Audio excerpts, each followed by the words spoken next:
The NBA on NBC is brought to you by Miller Lite, who reminds you that a Miller time can be anything you want as long as it feels good. By the full line of vehicles from Mitsubishi, built for living. And by IBM, solutions for a small planet.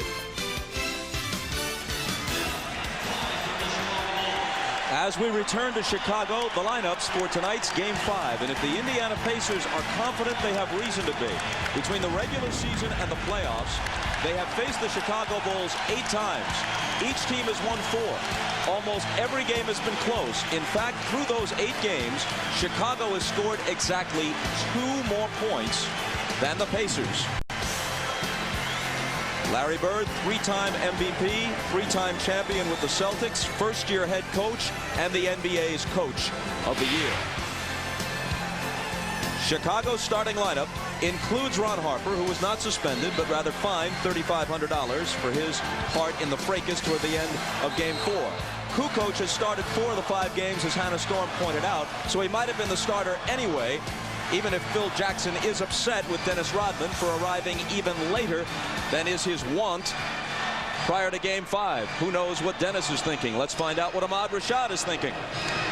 All right, thanks, Bob. You heard Michael Jordan say earlier that he was nervous. It was a very serious Chicago Bull locker room, and the reason for that was Michael said in the playoffs, it's all about intensity and pressure, and they'll find out tonight whether this team can handle that. There was a bit of levity, though. Ron Harper was walking around with a cup that had $3,500 on it, which he was fined the other day, saying, "Can you help a brother out?"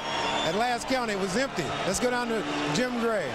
All right, thank you very much, Ahmad. Well, I spoke to Reggie Miller before the game about his ankle. He said it's very sore. He didn't practice at all yesterday. He took treatment for 2 hours today before the game. He said, "I really don't belong out there tonight. However, it's the playoffs, and I really have no other choice. If this were a regular season game, I would not be playing, but I've just got to go with what I got." As for Larry Bird, today he called and apologized to Jalen Rose, told him he was very sorry, that had he been paying attention, Bird, he never would have let Rose run out there on the court. Bob? Jim, thank you. And take a look at that note. It has been almost 8 years since the Chicago Bulls, with Michael Jordan in the lineup, have lost 3 straight games. Bob, what will the mindset be of Michael Jordan early? Will he look to have a dominant offensive first quarter? It's Pippen who looks to go to the basket, and a whistle blows immediately. Chris Mullin took a shot on top of the head in that exchange. And it's drawn blood, so Mullin has to go out, at least for a while. He's got Reggie Miller hobbling, and he's without Jalen Rose. Well, you see Scottie Pippen coming down, and as he extends, I think Rick Smits comes back, and he actually elbows Chris Mullin on top of the head the same way he did the other night. So Smits got Jordan in Game 4. He gets his teammate right here at the outset of Game 5. The man is dangerous. Now, Bird told me at the start of the game that he liked having Derek McKee come off the bench right now instead of Jalen Rose, because he likes McKee's experience, and he also believes that McKee is a better basketball player and defender in this situation. Game 5 begins as Game 4 ended with Scottie Pippen missing a free throw. He is now 14 for 29, less than 50% in this series at the free throw line. Well, it's the one consistent thing in basketball, Bob. It's 15 feet, and the basket is 10 feet high, but it's also the thing you feel the most pressure on because you're there by yourself, and it becomes a very mental thing. 1 of 2.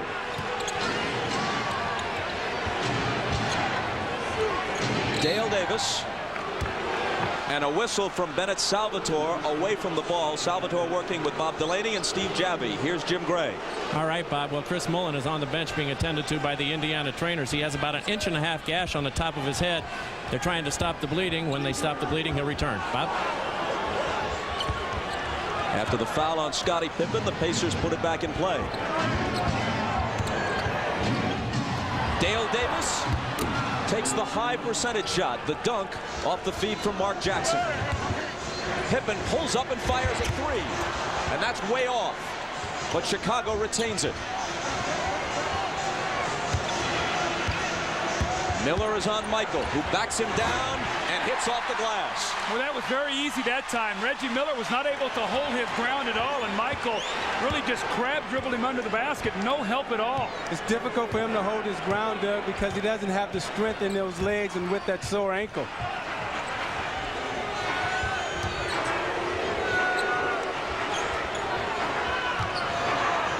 Jackson to Smits on the drive, rejected by Kukoc. But eventually it falls home, plus a foul. Michael with the isolation. He surveys the floor, no help at all, and you see how easy, no resistance at all. Rick Smith slow getting over there, and Michael with the easy layup. You do not want to let Michael get those kind of shots early in the game. That opens up his jump shot. And Doug, what I noticed when he was backing Reggie Miller down, that left ankle kept buckling on Reggie Miller. Jackson can't complete the three-point play. The foul was on the foul-prone Luke Longley, his first. Pacers lead it 4-3.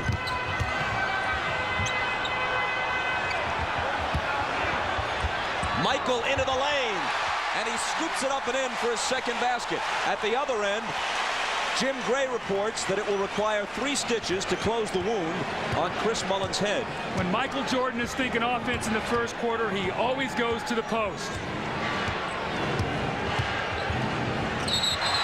Michael into the passing lane for the steal, but it happens just as an offensive foul is called on the Pacers, so the Bulls get it either way.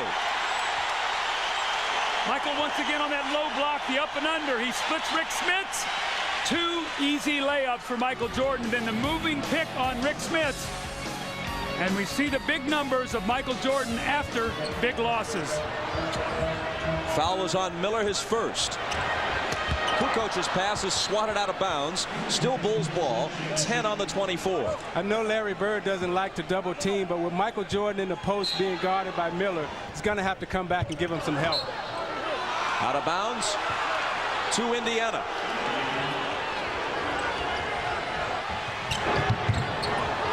Miller into Jackson, who has to walk a tightrope along the sideline.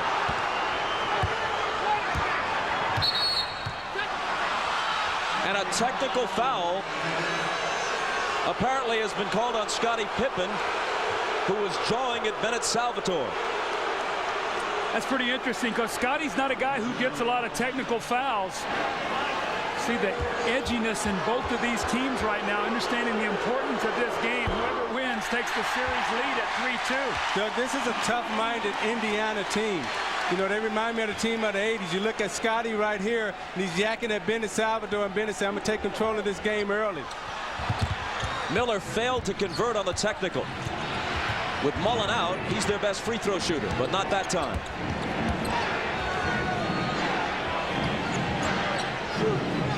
Longley trying to contend with Smits. And an illegal defense warning against Chicago, their first. The point that I was going to make, Doug, about the Pacers is that they have an 80s mentality. When you look at Utah and the Indiana Pacers, both these teams are veteran teams that played in the 80s, and they're challenging Chicago right now emotionally as well as mentally.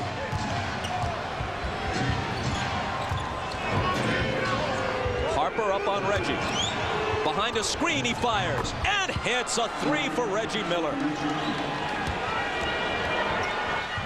Michael at the other end. You know he wants to answer. He spins, he fires, but doesn't have the answer this time. Harper clears it, gives them a new 24. And Michael will try again, and this time it's the result he wants. He's gone to the same spot on the floor 3 times in a row and scored on all 3 possessions. Well, Larry Bird told me before the game, he said, no, Michael was going to get his, but they want to concentrate on Scottie Pippen.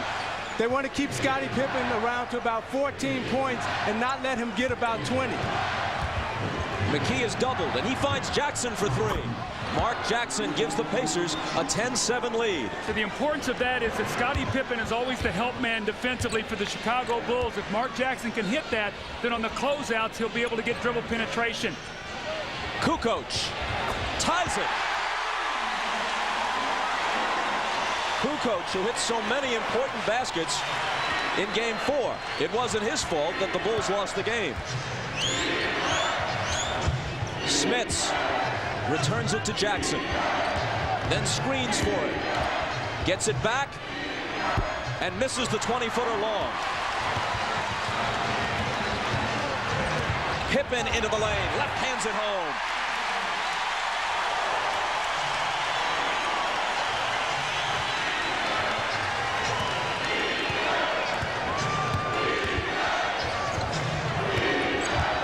Jackson spinning, shooting the floater. Front rim, and it comes off to Scottie Pippen. Harper. Now Longley with the hook. It won't stay down for him. Loose ball. Longley dives for it and retains possession. Jordan for three. Kukoc wins the race to the loose ball, but can't hit the reverse. 3 tries, and the Bulls come up empty. Now, games 1 and 2, the Bulls came up with all the loose balls at home. We see that same trend here tonight. McKee from Smits. Short. Rebound Jordan. Accelerating by McKee. And there's a whistle. The foul is on McKee. It's his first. It stops the clock with 6:46 to go in the first quarter. Michael Jordan on that low block once again. He has 3 for 3 from that position tonight. And then Scottie Pippen in transition. Derek McKee tries to stay with him, but you see Rick Smith screens his own man, and Scottie with the left-hand layup.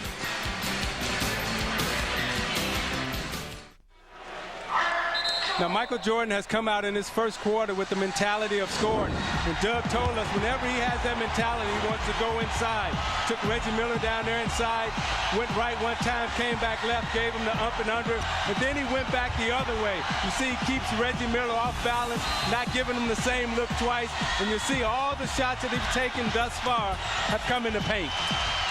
See, Isaiah, what happens is when you score in the paint, it opens up the perimeter. And in the 9 wins and the 3 losses, you see Michael's been into the paint on an average of 6 baskets on 10 attempts. So tonight he's established in there, and then he'll step out, and the jump shot will come to him much freer. You know, right now, I think the pressure's on Chicago in Game 5. Anytime you come home in a Game 5 situation, the pressure's on you to win at home. Pippen gets his own rebound. Michael wants a 3. Michael has a 3. Bob, that's what I'm talking about. You let a guy, a scorer, get off with easy layups, and his game just expands. 5 offensive rebounds already in the first quarter for the Pacers. Harper broke it up. Pacer ball from the side. They trail it now, 15-10. And a whistle from Bennett Salvatore away from the ball. An offensive foul on the Pacers, so they give it right back. That should be 5 offensive rebounds for the Bulls, not the Pacers. It's against the Pacers, but Michael Jordan stepped right into the shot. Great rhythm.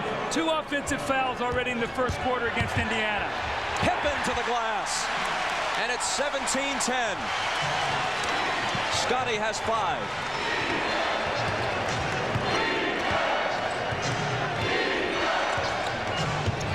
Miller, a little bit of room. Usually that's all he needs. That time he overshot it. Jordan skies for the rebound. Kukoc drives on Davis. Pippen into the lane and hits the floater. See, what's happening here right now, Doug, is Chicago's superior speed is taking control of this game. Indiana has got to slow this game down and go inside to Smith. They can't afford to shoot long jump shots right now. Smith is having a very difficult time. Longley's doing a great job. Look where he's posted here. Got him way off the block. Jackson trying to end the Chicago run, but can't. Longley chases it down. Here comes Chicago on a 12-0 streak. They were trailing 10-7. They lead now 19-10. Michael dumps it off for Longley. And the Pacers come away with it. Miller to Smits for the jumper. Somebody got a piece of it. And Chicago comes away with the ball. See, I thought McKee should have took that layup. They're so conscious of Reggie Miller and getting him the ball. But McKee passed up a wide open layup. He should have took that shot. Kukoc, short. Rebound to McKee. Now the pace of this game, can Chicago keep this up even at home for 48 minutes? In the second half in Indiana, they started to falter a little bit. Smits. Longley made him work for it. Smits now has missed his first 4 field goal attempts. Look at the battle for the loose ball. It's going to go to Chicago as they call a timeout. They ask for a 20, and they'll have possession after it.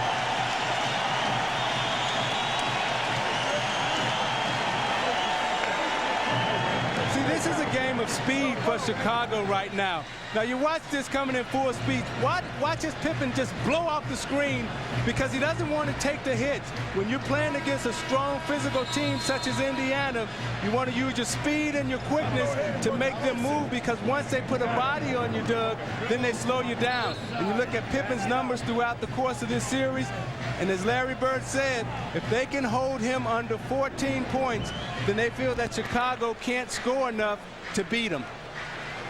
So far, it appears as if Luke Longley, with some help from his teammates on occasion, has denied Rick Smits the spots he wants and the kind of comfort in shooting that he wants. No question, Bob. That's why he's so vital. He cannot get in foul trouble. And with Rick Smits, when he is not scoring, he's a liability defensively because he's slow of foot and he doesn't get into the rotation. That's why the Bulls are getting to the basket here early in the first quarter.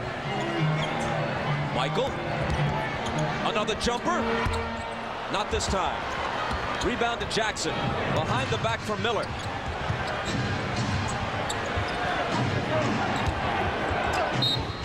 And there's a whistle with Antonio Davis at the scorer's table for the Pacers and Dennis Rodman preparing to check in for Chicago. The foul is on Ron Harper. Tony Davis more mobile. You're going to see that Phil Jackson's going to counter immediately with Rodman because he wants those two guys matched up. Rodman didn't show up at the United Center until 7:05. That's local time, little more than an hour before the scheduled tip-off. Miller, catch and shoot. Missed it.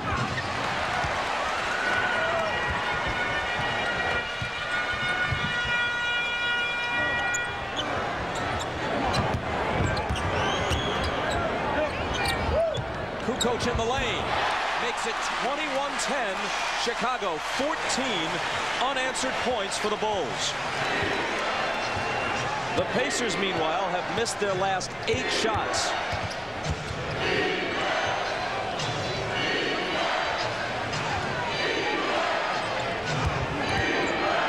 McKee fouled as he makes his move.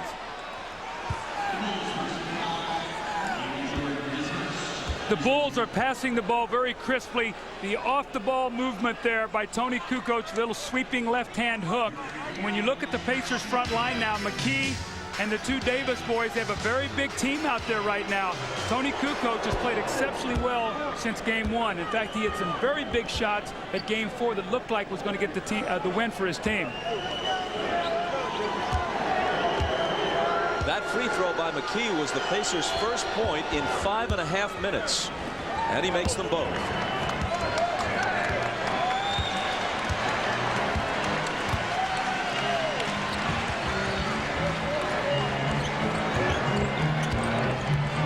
Scottie Pippen working against Antonio Davis. Now Reggie Miller takes him on a switch. 5 on the 24. Kukoc on the run. And he gets the bounce and roll.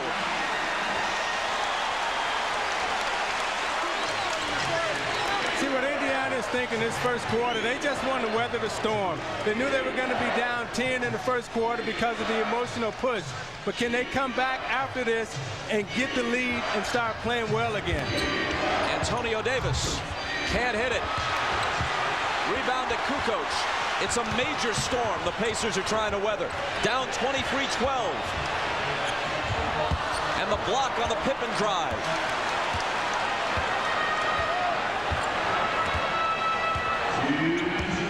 Michael was fouled. which stops the clock with 1:58 to play in the first. You're watching the NBA on NBC.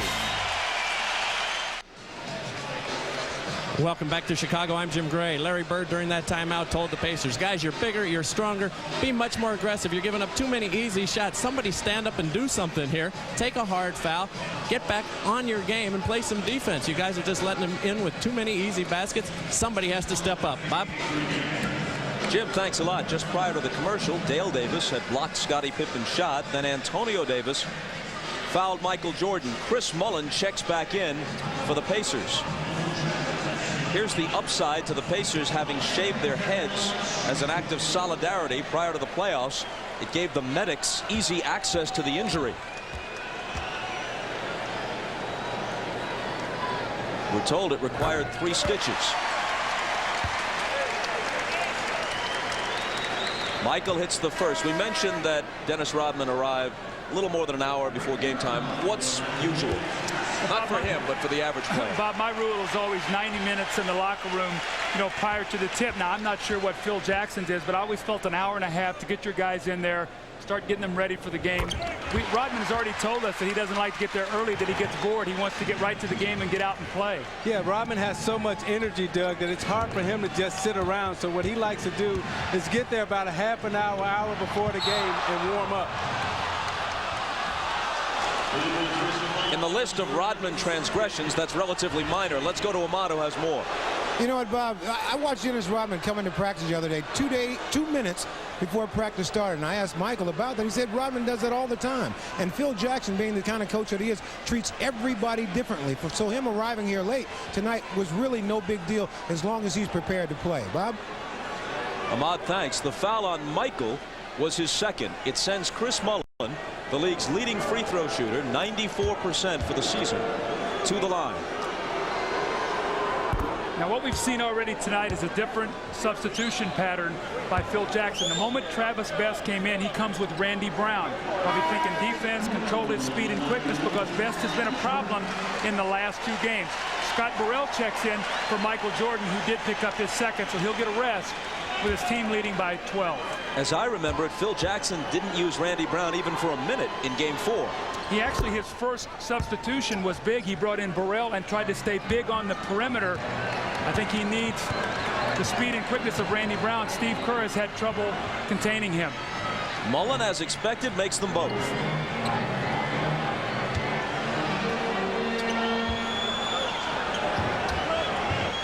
Kukoc.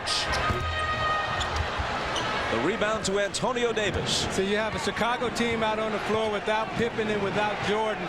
Kukoc is the main scorer, so Indiana should be able to take advantage of this lineup. Reggie Miller. Harper gets up on him. And Rodman fouls Antonio Davis as Davis receives the pass. And folks, you can log on to MSNBCSports.com for Showtime's online inside story on the NBA playoffs. Click on video features and commentary, plus check out Bill Walton's team-by-team preview of next month's NBA draft. It's all at MSNBCSports.com.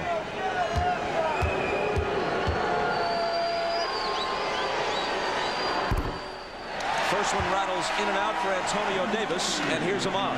All right, Bob, if you notice that Scottie Pippen and Michael Jordan are both on the bench, only 58 seconds of the entire series has this situation ever taken place. So this is kind of odd, Bob. I think with the Pacers being down by 10, Ahmad, I think that Phil says if he's going to buy some time, buy it now in case in the second half he can't do that. Burrell has some room, but his shot goes in and out. Scott Burrell has not contributed offensively of late in the playoffs. This is Fred Hoiberg. First time in a long time that we've seen the third-year man from Iowa State. His pass is scooped up by Mullin, who can't hit the layup. Now it's stolen by Randy Brown. Harper in the lane, bumps off Hoiberg, and they wave it off. There's a foul before the shot was released. You see Hoiberg come into the game right now, and he's very nervous. This is the first time he's ever been in a playoff situation. The first pass that he threw, he was so nervous, almost got intercepted. Then he come back down, and he creates the foul. Right now, you got a nervous young man right there. Bird has a lot of faith and a lot of trust in him, putting him in this game in this time. His hand forced to a certain extent by the absence of Jalen Rose.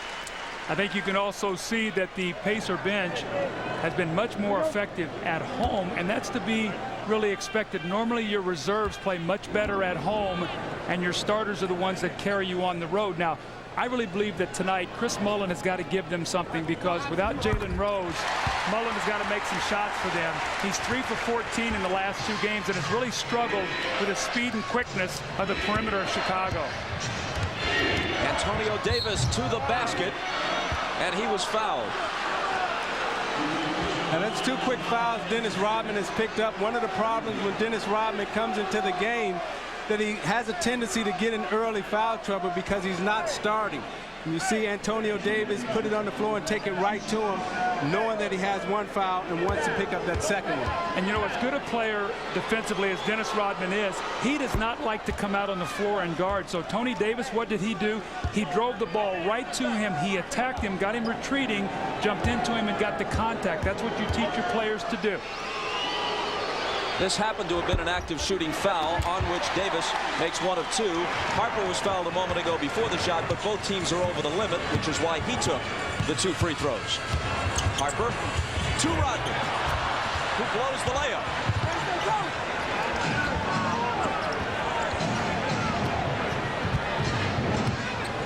The Pacers have missed their last 10 field goal attempts, and they're 4 of 15 in the quarter, which now has 10 seconds left in it. Travis Best can't put an end to that streak. The Bulls have time. Brown to Burrell, who was fouled from behind by Mullin. And it's going to be a flagrant. Bennett Salvatore has called a flagrant foul. So Burrell will get 2 free throws, and the Bulls will get the ball with 1.9 seconds.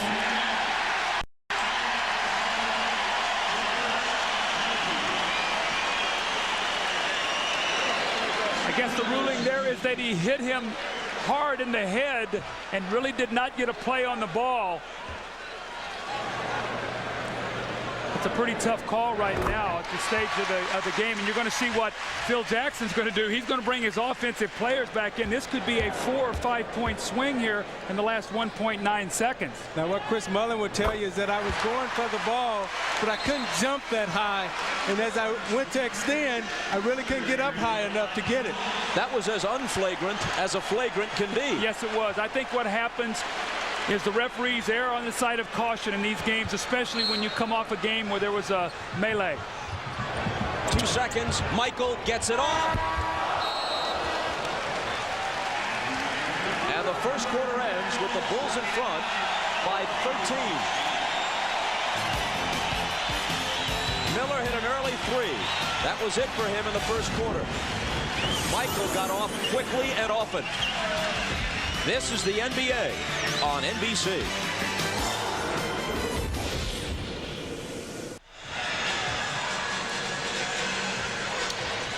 Well, when that happens, it goes a long way toward explaining why you trail 29-16 after 1. See, I think Larry Bird expected to be in this situation in the first quarter. You know, 10-13 down in the game 5 of the first quarter is not uncommon. Now, can you make up for that? How can you come back? And that's when he'll rely on his bench. Well, you can see one of the things that the Pacers have done all series long is shoot the ball exceptionally well. Only 25% in that first quarter. Here's Mark Pope, rookie from Kentucky, off to Hoiberg. And Hoiberg's shot spins out. Antonio Davis tries to make a move, and he's fouled. That would have helped Hoiberg if that could have stayed down, boosted his confidence a little bit. Bob, this is an interesting lineup that Larry Bird has on the floor. You talk about having confidence in your bench. Mark Pope and Fred Hoiberg, guys who have played very little in the entire playoffs. Mullin, Best, and Tony Davis. Who is going to score? Hoiberg will try, but there's a whistle before he gets the shot away. Offensive foul gives it back to Chicago. It's on Pope, his first. Now this is the 3rd moving screen that we have seen early in the game. Remember now, Phil Jackson complained about the moving pick on Rodman at the end of the game. He's got 3 calls tonight. Hoiberg now has to contend with Jordan.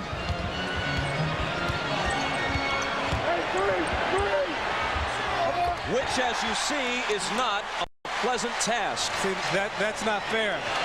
You got to come help Hoiberg right there. You can't let him stay down in the post trying to guard Michael Jordan, the greatest player of all time. Travis Best with a nice move, but can't finish it.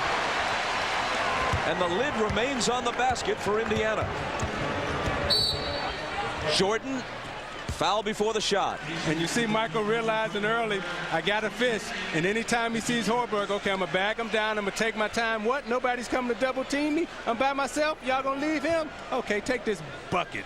Well, how about this? There's 10 guys on the floor right now, and Michael Jordan is the only guy who has a field goal. The other 9, I would make somebody else score a basket other than Michael Jordan.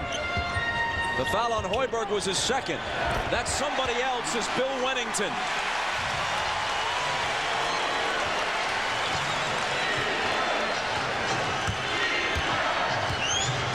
The Chicago Bulls have now more than doubled the Pacers.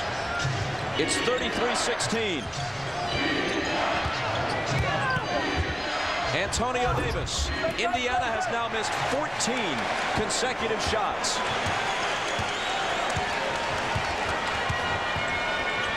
Jordan around the Rodman screen for Wennington, who can't hit it. Hoiberg nearly threw it away. Best goes back to recover it.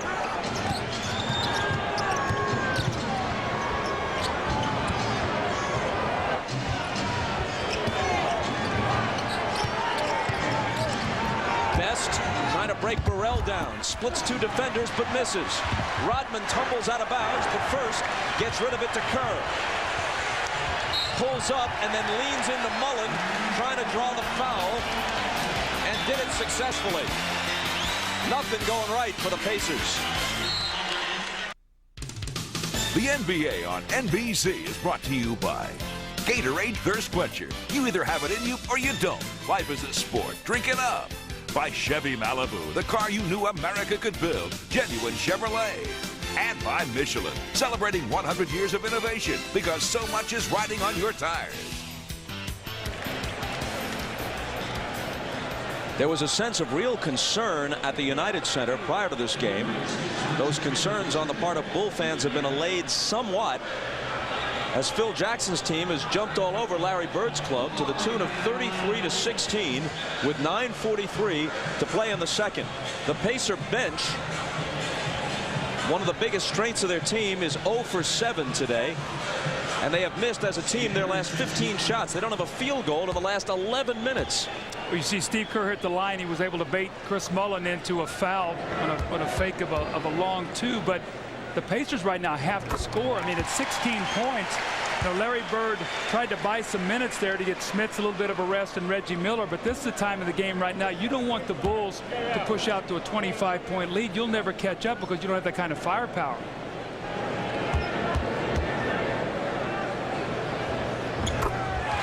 Kerr swishes them both.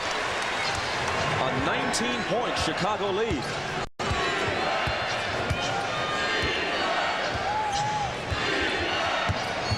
Reggie Miller back in. Burrell draws the defensive assignment on him. Here's Travis Best trying to go to the hole and fouled on his way.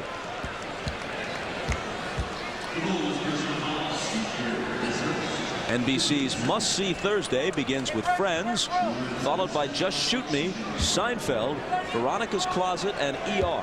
That's must-see TV tomorrow on NBC. They still have the Seinfeld repeats in the vault, and they plan to use them. Now, Reggie Miller is wearing some type of ankle wrap or ankle guard on his ankle right now, and that wrap has become unraveled. I hope he doesn't trip on it or he recognizes it and try to, you know, button it back up before he trips on it.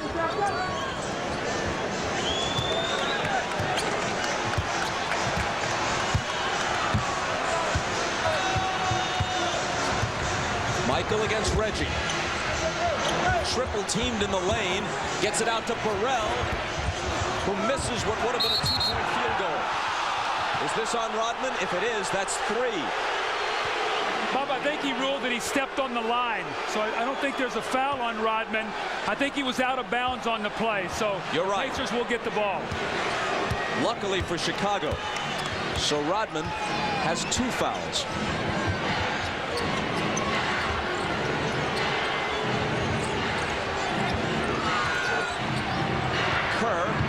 Best is much quicker than he is. Smits still without a field goal.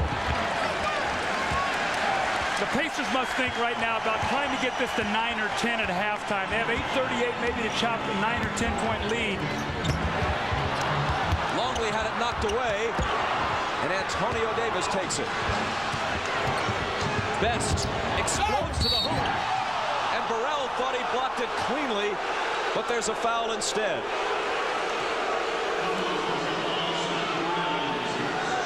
So vital for the Chicago Bulls for Luke Longley to stay in the game. Look how he pushes him off that block.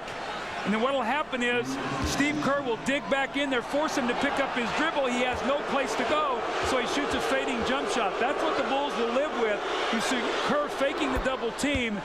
And Smith has got to have that patience that he had in Game 4 when he played so well, especially in that third quarter. Doug, the Bulls' half-court defense is so good right now that the only way the Pacers are going to get back in this game is to score in transition, as Travis Best did right there. Take it to the basket, try to get some easy opportunities because they blocked your half-court sets down. Indiana has shot around 50% through the first 4 games, 19% in the first half of this one. Hold on. An Indiana foul. It's Smits, his second. Now the reason Rick Smits picked up that foul is because Reggie Miller got caught up on the screen, and he was waiting for Reggie Miller to come. He was saying, come on, come on, come on. Watch him look back to Miller. Where are you at? Come on, come on. Referee caught him with the arm extended. Burrell on the drive. It bounces to Kerr, who knows what to do with it. Loose ball. Chicago is so aggressive tonight. All 5 of the Pacers must be back in the paint. Rebounding has not been a factor, or not the key factor. Turnovers have, but tonight it's the rebounding. Travis Best can't connect on the 3.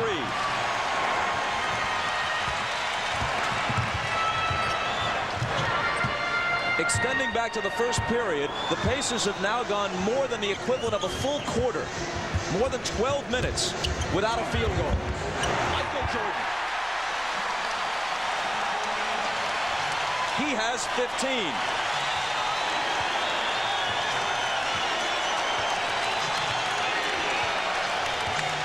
Chicago by 20. And play is stopped. Michael Jordan is going to always find an opening. You see him give the basketball up, always cutting, always moving. Sets the little bump screen there, does not stand, presents himself to an open area for Scott Burrell, and once again another layup for Michael Jordan. That last foul was on Rodman, his 3rd, and now he is hit with a technical foul before Phil Jackson can get him out of the game. Dickie Simpkins coming in now.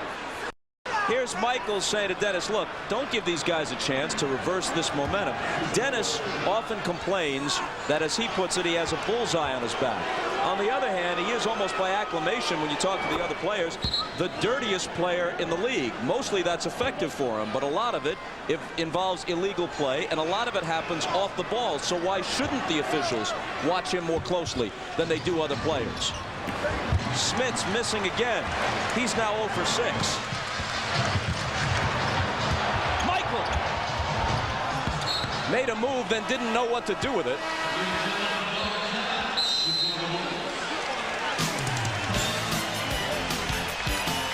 I see Dennis Rodman pick up his technical from Bob Delaney, complaining about the call. So 3 personal fouls and a technical. It has not been a good first half for Dennis Rodman. It's been a great one for the Chicago Bulls. They lead by 19. You're watching the NBA on NBC. While we were away, listen to Michael Jordan on the Chicago bench. Leave him alone. That's it. You can't give no more free points. That's it. Leave him alone. That's leadership from your star. Scottie Pippen has a technical. Dennis Rodman has a technical. He says no more free points. Make them earn them. Stay away from the officials. Just play. especially when you're up by 19.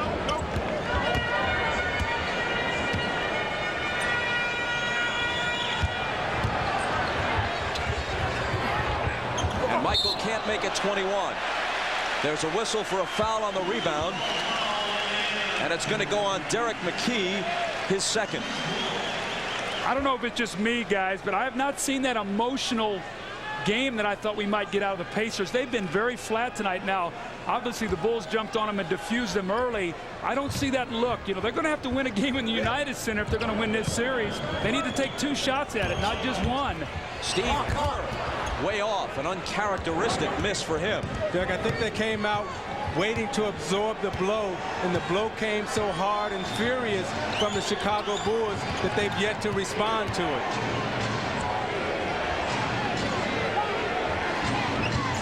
Smits forces one up and finally hits it. His first field goal of the night, and the Pacers' first field goal in unbelievably 14 minutes.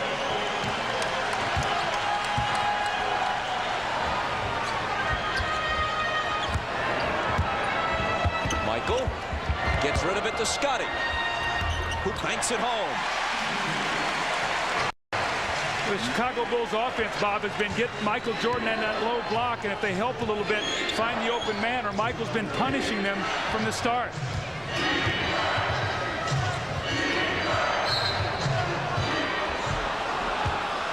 A lot of pushing and shoving happening off the ball, and it looks like Longley for his second.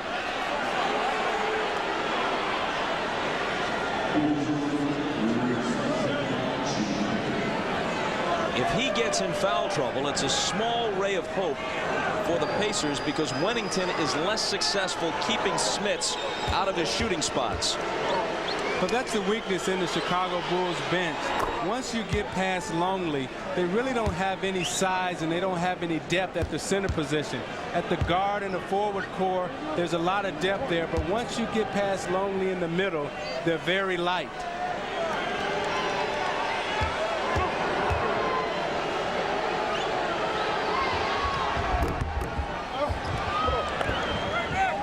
Smits makes them both. The Pacers trail by 17. Reggie's on Michael.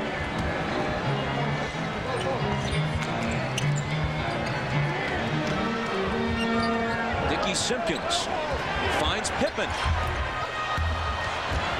Scotty chases it down. Another loose ball. Belongs to the Chicago Bulls tonight.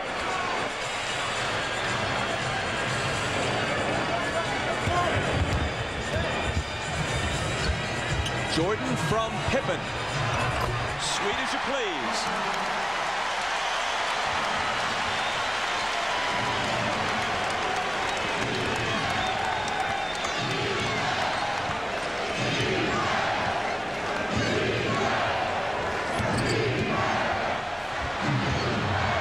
Reggie Miller.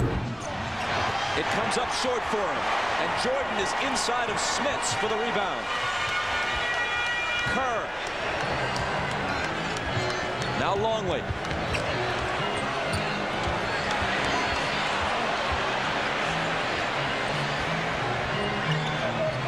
Michael finds Longley heading to the hoop.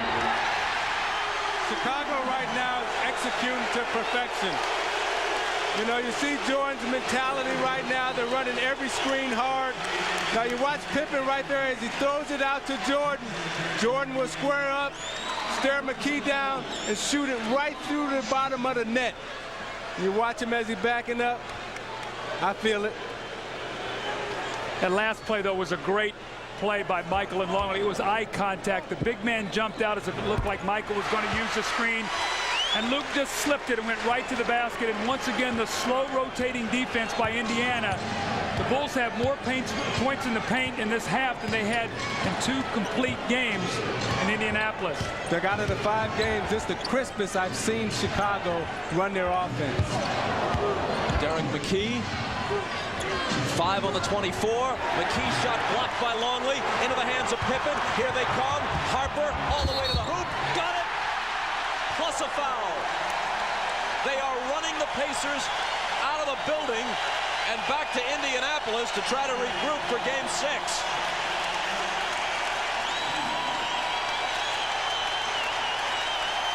Now the problem is not how do you stop the Bulls from scoring, but how do you score against the Bulls?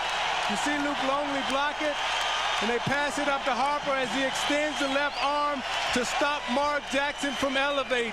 As Mark Jackson went up, Harper extended that left arm so he can get an extra boost off him. A second consecutive three-point play, and they have more than doubled the Pacers at 49-24.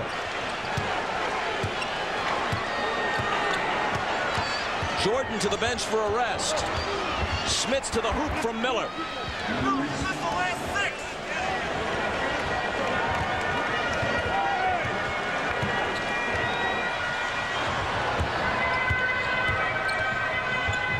Simpkins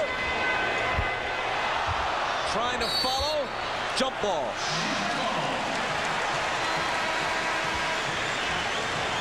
Dickie Simpkins was released back in February by Golden State. He finds himself in the conference finals back with his old team, Chicago. That's not a bad deal. Derek McKee going out. We know that he has a very sore quadriceps muscle. They are now down 23 points. It'll be interesting to see if they don't make a dent. Maybe Derek McKee might be taking the rest of the night off. We'll have to watch that substitution. And you can see just how dominant Chicago's defense has been in this game. Smits. Pippen has the rebound. Harper racing back. Behind him to Scotty. A leaner. No good.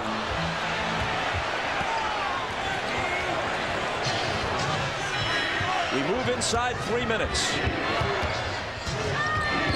Hope to Jackson, and now Reggie out of the corner hits the three.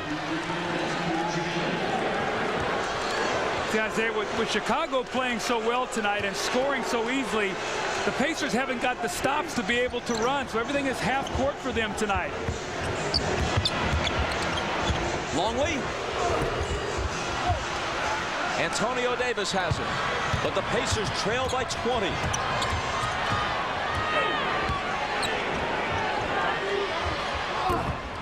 Davis's line drive jumper comes up short.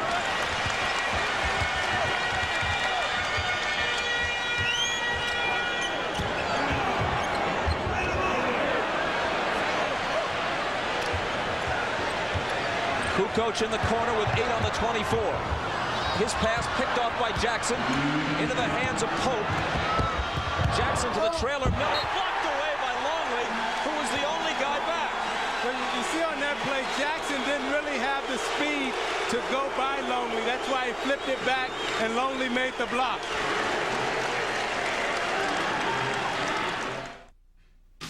I'm Hannah Storm in New York. Coming up on the Prudential Halftime Report, we'll be joined live by Orlando Magic head coach Chuck Daly. He'll share his insights on tonight's game, and we'll talk about the Bulls dynasty, which followed on the heels of Chuck's 2 championships in Detroit.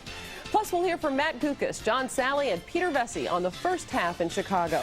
The Bulls lead by 20 as we send it back to Bob Costas. Hannah, thanks very much. So your old coach, Chuck Daly, pays a visit to the Showtime set. Zeke? Daddy Rich is in the house, and he knows a lot about winning championships. I learned a lot from Chuck Daly, and I just want to say thanks, Chuck, for imparting all your wisdom on me.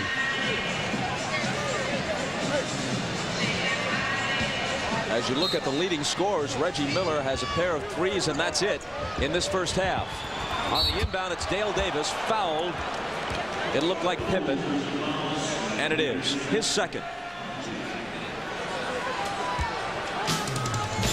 Well, Game 6 will be Friday night at Market Square Arena, just like this one, 9 Eastern, 8 Central Time. It looks like the Pacers will have to win on their home floor to force a 7th game. But here's the good news for them. They have not lost at home through the entire playoffs. This is a team that won 58 regular season games. One of them was here. One of the 2 regular season games they played against the Bulls at the United Center was a road victory for the Pacers. They know they can do it, at least in theory, if they get it back here for a 7th game. A whistle before Scottie Pippen released the shot. One of the things we've seen tonight, the Bulls have run their outside series. They love to throw ahead Pippen to Kukoc, and Scotty used that speed and turned the corner. Isaiah, he's gotten to the basket 3 or 4 times here tonight off that little give and go from the sideline. That's the adjustment that Tex Winters made in the offense, to guard around and then you bring the guy into the post. You know, Tex is beautiful and smart at figuring out how do you counteract Dick Harder's defense. You know, Tex invented the triangle and they're running it to perfection right now. Tex Winter and Dick Harder, between them nearly 100 years of coaching experience. Winter is a youthful looking 76. Harder is 66. Two of the great assistants in the business. And an Indiana offensive foul. You make a list of the things that can go wrong in a half. Just about all of them have happened for Indiana, or to Indiana. Again, gamesmanship. Phil Jackson complained, if you're going to call the foul on Rodman, Rick Smith's moves on every screen he sets, that's 2 they've called on him tonight now. You know that Larry Bird, Phil Jackson, they complain about the officials, they whine, it's childish. However, you know what? It's effective, Doug. Well, it was Bird complaining after the first 2 games here. And even though Chicago, on average, has shot 8 more free throws per game through the first 4 games, you could make an argument that Bird's complaints had a positive effect for his team. Phil Jackson took a $10,000 fine for his remarks after the games in Indianapolis. I think it's less what the officials are doing and more the way Chicago is playing in this first half, but you could argue that it didn't hurt, and he can afford the 10 grand. Scottie Pippen, once again, he had Mark Pope on him. They went right back to the same play. Mark just does not have the speed to contain Scottie. He throws that ball ahead and turns that corner. 2 times in a row now they've run the same play with both the same results. 1 of 2 for Pippen, who has a dozen, and who now deflects the ball out of bounds. You know, Bob, to follow up on the point that you made earlier about Indiana trying to get to Game 6, you know, Chicago can knock the confidence out of Indiana right now and go back to Indiana and win if Indiana doesn't get their act together. 5 seconds to get it across the line, and Jackson does. Now he lobs one toward the hoop, and it works to Antonio Davis. They're going to run that same play again with Scottie to the outside, this time off a screen roll and a give and go. It's a beauty, plus the foul.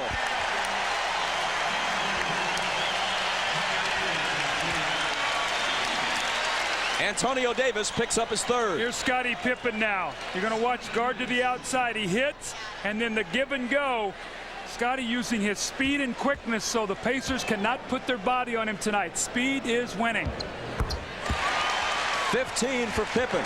Jordan's on the bench with 17. And Scottie, all over the place, nearly steals the inbound.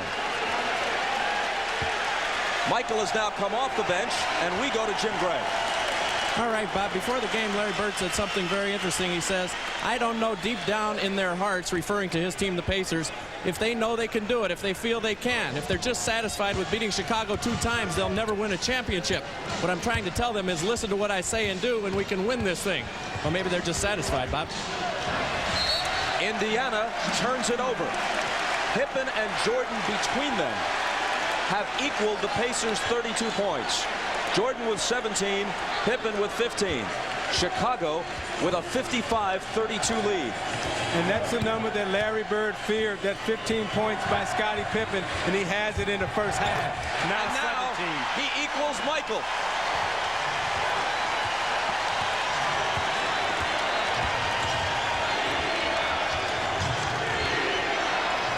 Miller up top for Dale Davis, who can't convert it. Here comes Michael, tongue wagging, pull up, in and out.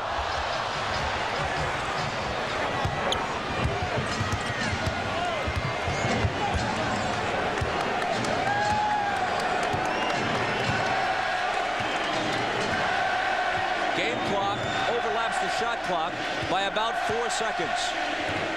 Jackson deals it out to Davis, and now Antonio Davis.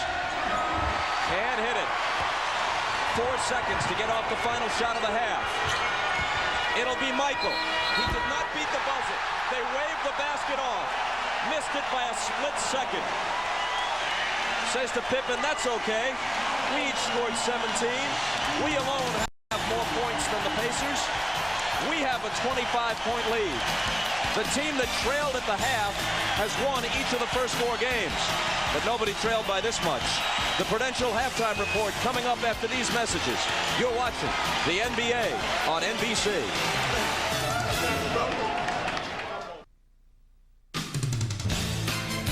This is the Prudential Halftime Report, brought to you by Prudential, bringing strength and stability to America's families who out less frequently than anyone else in the NBA. In fact, they lost only 4 games by 10 or more points, and one of those was a game that Reggie Miller missed. But here they're down 25 at the half as we welcome you back along with Doug Collins and Isaiah Thomas. Now, if you're the Bulls, isn't part of what you're trying to accomplish here to completely put them away so you can rest your regulars? No question, Bob.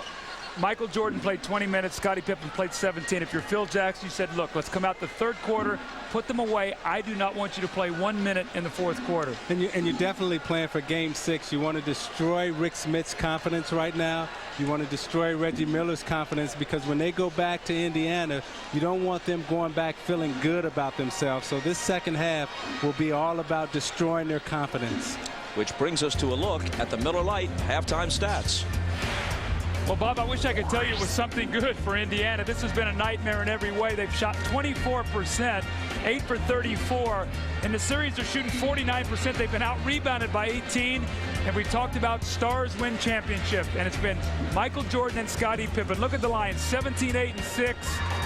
17 points and 5 rebounds for Michael Jordan. Michael set the pace early. He went into the post, scored quickly, and the Bulls have never looked back. And Doug, it's been just the opposite for the Pacers. Their 2 leading scorers, Rick Smith and Reggie Miller, has yet to get off the dive. Rick Smith is not really shooting the ball well. Larry Bird expected a lot from him this evening, but he hasn't delivered. When you look at Michael Jordan and Scottie Pippen, 17 points apiece, and that number for Scottie Pippen, 17, is important. When you look at Jordan's shot chart, you see him going inside, inside, inside.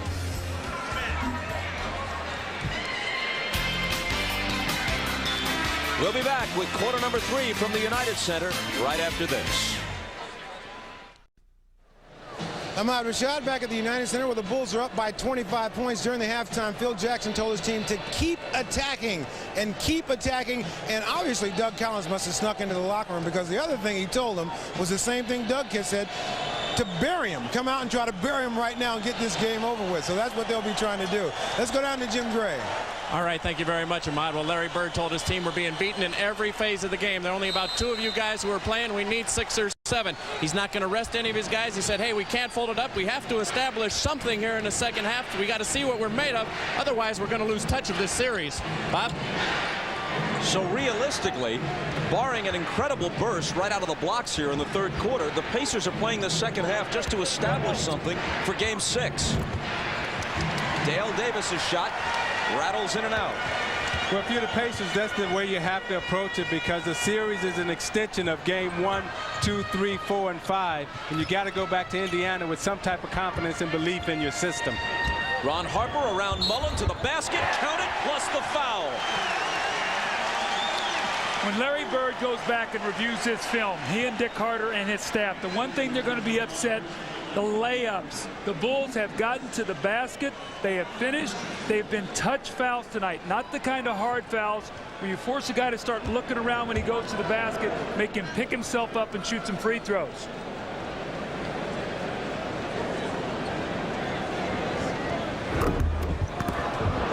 The lead stays at 27 as Harper misses the free throw.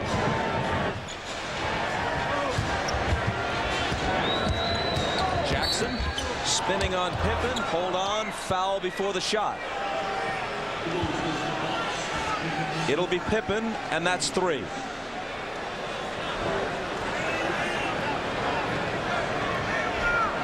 Much of the energy has gone out of the building. They were roaring at the start of the game. The Bulls put on a first half clinic. And now folks are just kind of settling in and maybe deciding how they might beat the traffic. It's a big shot right here. Chris Mullen wide open. He's 3 for his last 15. They need him to make some shots. Even if you don't win this game, he's got to establish some confidence. He swishes that one. Here's Rodman. Smits reaches in and pokes it away. and Dennis apparently touched it last. But Doug, I can tell you that crazy things happen in the playoffs. I remember when we were playing the Boston Celtics at the old Silverdome, we missed 23 consecutive shots in a row. So things can happen, and this thing can turn around for Indiana. Mullen. His pass deflected out. Still Indiana ball. But Michael Jordan wasn't on my team.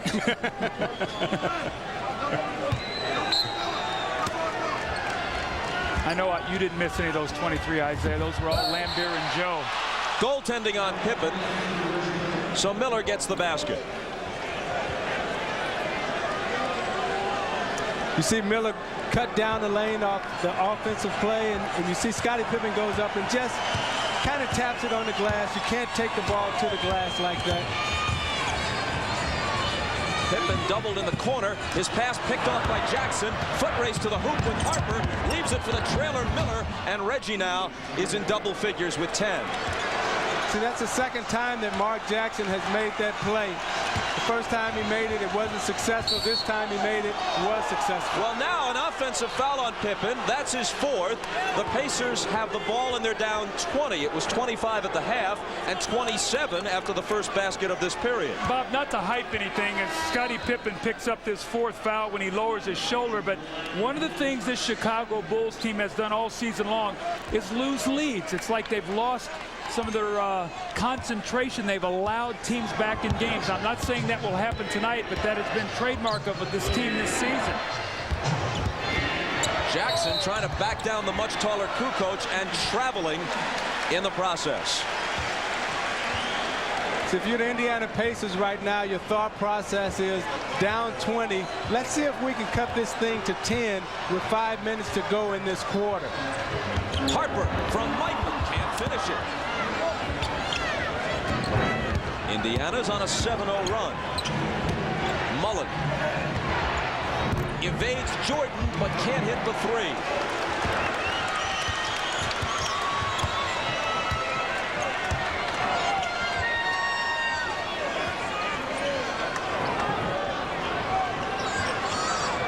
Kukoc from Rodman. And Indiana comes back, still down by 20.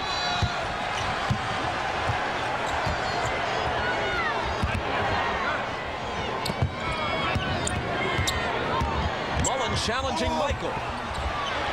Longley has it. Kukoc to Harper.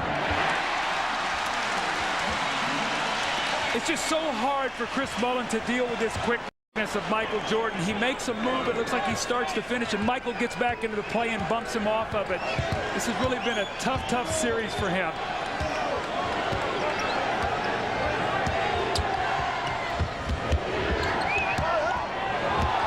Jackson into the lane, throws up the hook on the run, and Dale Davis is there to clean things up.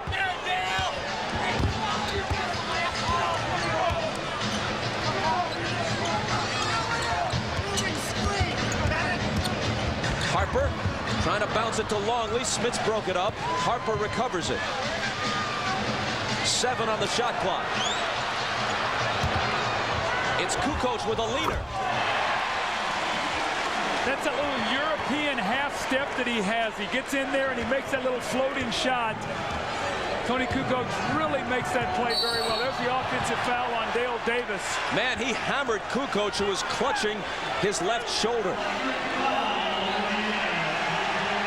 Larry Bird very upset. He felt Tony Kukoc had walked on the play before. I think they've called a flagrant on Dale Davis.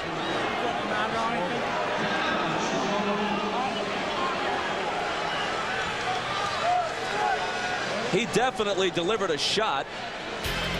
Chicago uses a timeout. They lead by 22.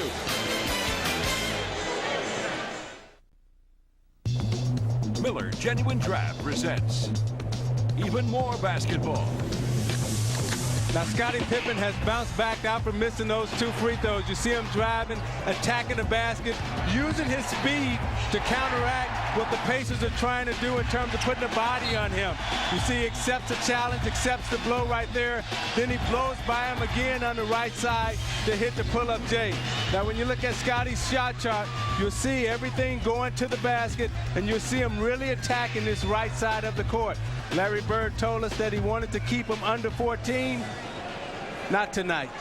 And in recognition of this look inside the game, Miller Brewing Company will donate $1,000 to the Thurgood Marshall Scholarship Fund. Kukoc is at the line. A moment ago, he pantomimed a shot and pulled his arm back down as if in pain, and he winced a little bit as he released that one, too. Here's Ahmad. All right, Bob, I just spoke with Chip Schaefer, the Bulls trainer. He told me that Tony just suffered a bruise to his left shoulder, but obviously he's able to keep playing. Bob? And able to hit both free throws, which increases the lead to 24.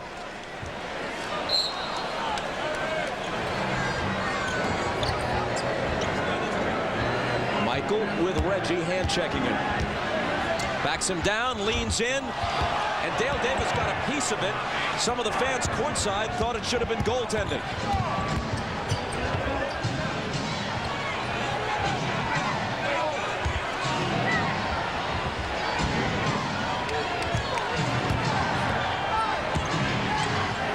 Here's Chris Mullen against Kukoc, who gives him a little room, and Mullen converts. Now, Mullen can score against Tony Kukoc because he'll be able to create a little distance, and he's that master of the little up and under move. You saw 2 pump fakes before he finally delivered the shot.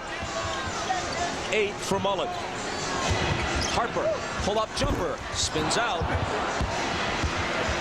Rodman, Kukoc, then Longley.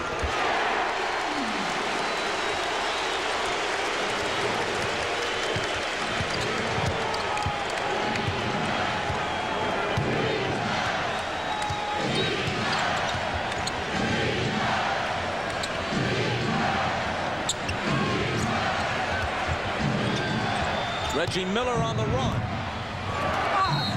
The tip by Davis is disallowed as he commits the foul over the back, which is his 3rd. The Pacers were trying to run a set play, and Mark Jackson was pushed so far out on the floor that even when Reggie Miller came off the screen, if he was open, they couldn't get him the ball because there was so much distance with the passing lane. The Bulls are doing a great job of keeping them passing lanes really far tonight. Longley left hands it in.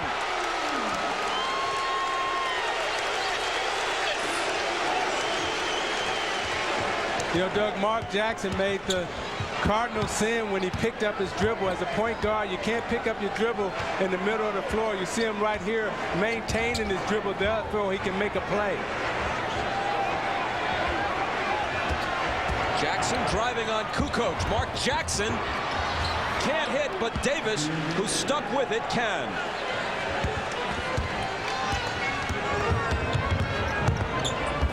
Rodman from Harper.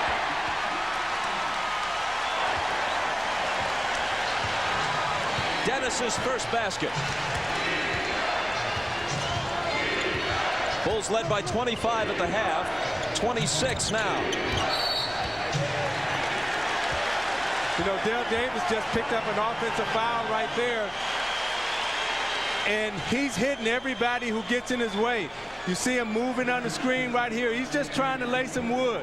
Put his elbow right there on Jordan, and then he's going to move and get him again. The time before that down court, he ran into Ron Harper, and you see him right here. He's picking up another foul. It's going to be a technical foul on him. Well, you right now, he's lost his composure. You saw him with the flagrant foul on Kukoc where he stepped up and back-picked him. And then the moving screen, and now the technical foul. So the Pacers now are starting to come unglued. And Ron Harper alerted Steve Javie, the official. He told him, hey, watch Dale Davis. Watch Dale Davis. In the last 2 plays, he's picked up 2 offensive fouls. Dale Davis perhaps a bit overzealous in heeding Larry Bird's plea for somebody to lay a body on someone. Here's Ahmad. All right, Bob, just before Dale Davis's first foul, the referee, Bob Delaney, warned him and told him to cut it out. Told him a couple of times to cut it out, and I think that led to the next foul and the technical. Bob? Thanks, Ahmad. After Michael hits the tee, Bulls put it in play. Harper, off balance, wild shot, nowhere near.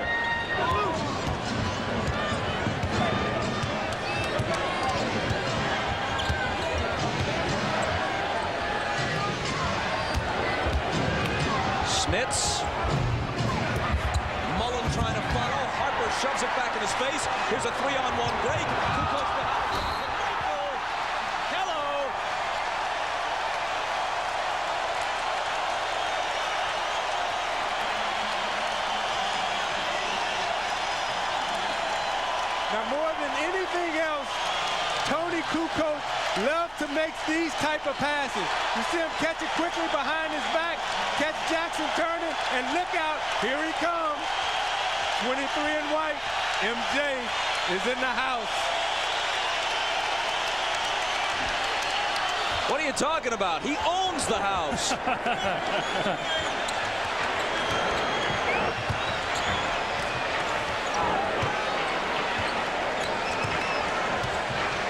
Kukoc on Jackson, who delivers it to Miller. Reggie to the bucket.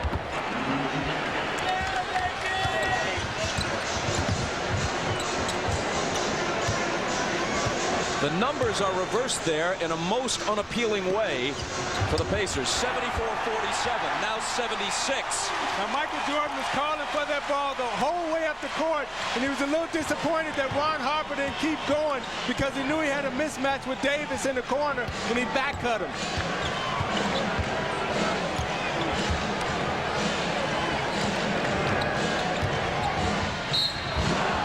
Rodman may have fouled Jackson, and he did. Now you watch Jordan running really hard, and he said, come on, Ron, don't stop on me now. So he takes Davis out to the corner. I'm going to lure you to sleep, or I'm not thinking about doing anything. As the ball goes in the post, boop, I'm gone. Bam, there it is again. You know, it appears that the Bulls are really making a conscious effort to really run tonight against the Pacers so they can't get their half-court defense set. That's really been a key for them tonight, is how often they have got fast break opportunities, and if not that, early offense. You know, Doug, for Chicago, with their triple post triangle offense, it's important for them to run and move and make crisp cuts, because when we played them in Detroit, the thing we always wanted to do was put a body on them and to stop them from making speed cuts. But tonight they've been allowed to make those speed cuts, and therefore they've been able to get to the basket and make layups. After Longley's third foul, Smits hits the first free throw. Saturday, an NBC theatrical event starring Michael Keaton and Gina Davis for the first time on network television. Speechless at 8 Eastern, 7 Central, Saturday on NBC. Pacer fans perhaps rendered speechless by this score. 76-49.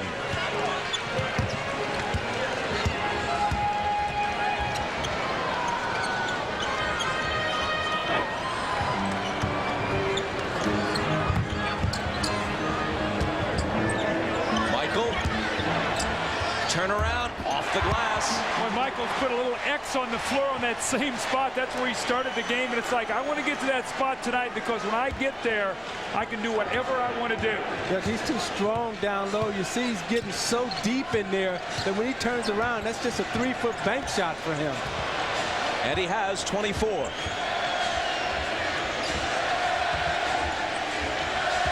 Antonio Davis was fouled as the crowd begins another sarcastic chant of Reggie, Reggie, mocking what they do at Market Square. See, he comes from the opposite side of the floor so he can get his post position, and Reggie gives it up, and now he's in trouble. The little spinning jump shot off the glass. No resistance for Michael Jordan tonight.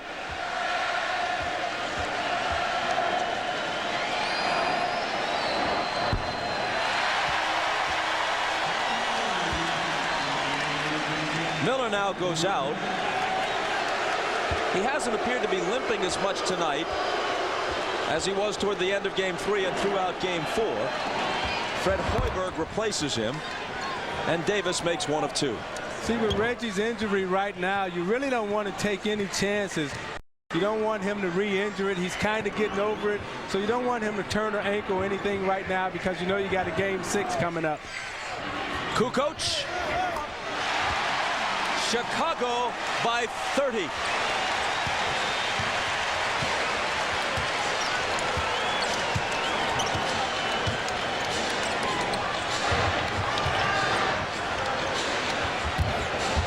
Antonio Davis misses the turnaround. Smits gives it back to him. Against 3 defenders, he muscles it up, and there's a foul. As we head for a commercial, let's take another look at Kukoc and Michael on the break. Harper gets it out. Tony knows what to do with it. Jackson's in the wrong place. And Michael slams it down on him. Worth another look. In fact, it's worth 3 looks. It's Chicago by 30, and you're watching the NBA on NBC. The NBA on NBC is brought to you by Miller Lite, who reminds you that whenever you feel good, it's Miller time. By Ford F-Series, the best-selling trucks are built Ford tough. And by Reebok, creating possibilities one athlete at a time.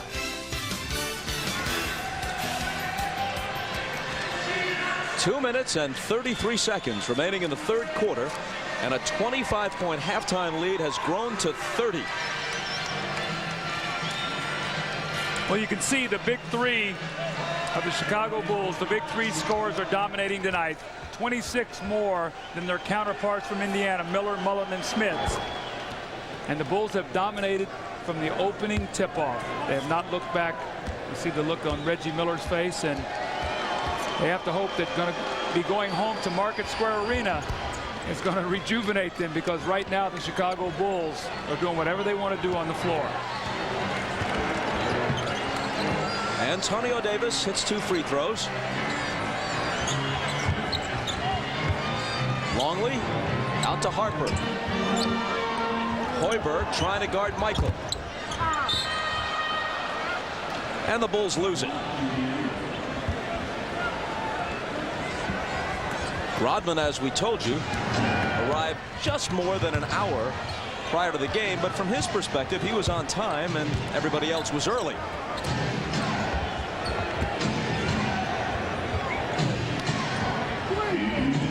Smits. And he's coming to the free throw line. See, I think it's important for them to keep Rick Smits involved, because he has such a nice rhythm coming into this game. And for big guys, it's tough for them to get their rhythm. And once they get it, you got to keep going to them so they can keep it.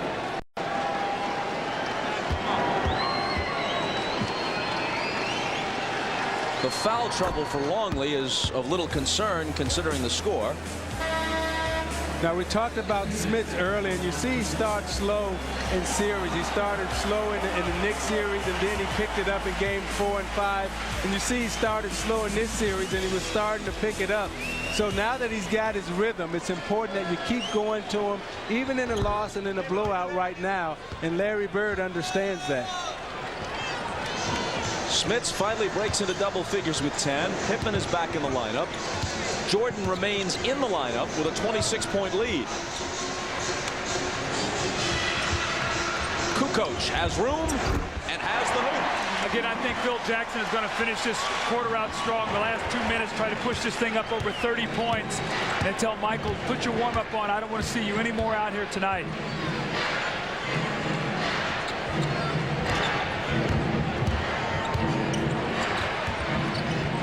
Smits has it poked away from behind by Michael. Kukoc is in the middle of a 3-on-2. And the Pacers break it up. Remember, when we talk about rest, if this thing should go the full 7, they will have played every other day for a week, beginning with Game 3 this past Saturday.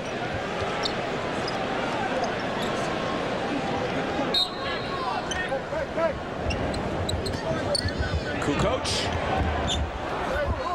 The rebound to Smits.